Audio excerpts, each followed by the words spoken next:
আসসালামু আলাইকুম। আশা করি সবাই ভালো আছেন। আলহামদুলিল্লাহ আমিও ভালো আছি। আজকে বানাবো আমি চিনি পরোটা। আপনাদের সবার দাওয়াত রইল আজকের এই চিনি পরোটা খাওয়ার জন্য। আশা করি আমার ভিডিওটা পুরোটা দেখবেন।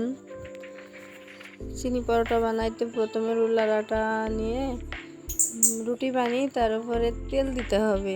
তেল দেওয়ার পরে হালকা সয়াবিন তেল দেওয়ার পরে তার উপরে চিনি দিতে হবে। এই যে আমার আয়সা একবারে এক খাবলা চিনি বসিয়ে দিয়েছে।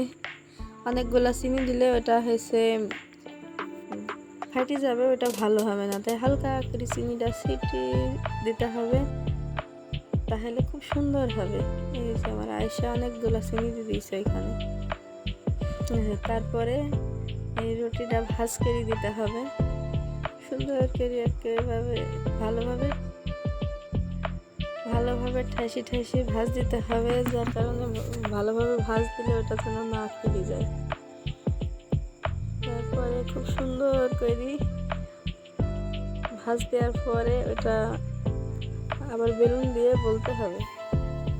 বেলুন দিলে খুব সুন্দর হবে, নাহলে এটা ভেঙে যাবে, ভালো হবে না। এই যে সুন্দরভাবে দেওয়া হয়ে গেছে।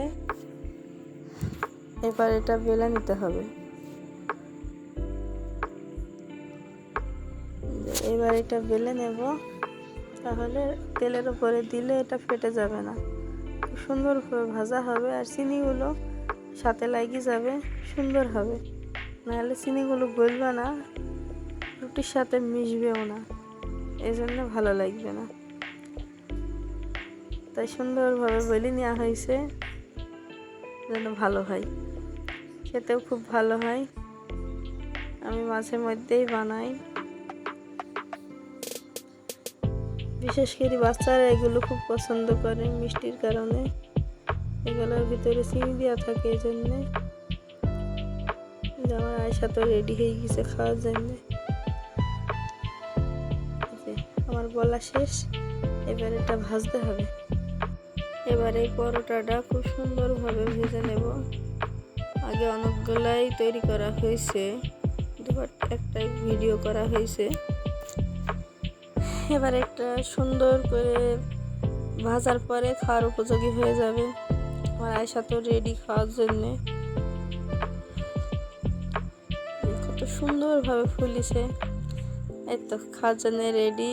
আমার ভিডিওটা যদি একটু ভালো লাগে আশা করি সবাই সাবস্ক্রাইব করবেন। তারপর এই যে আমার ননদিনী পিঠা বানাইছে, ধূপ পিঠা। আমার ননদিনী এই পিঠা খুবই সুন্দর বানায়, খেতেও খুব সুন্দর, খুবই সুস্বাদু।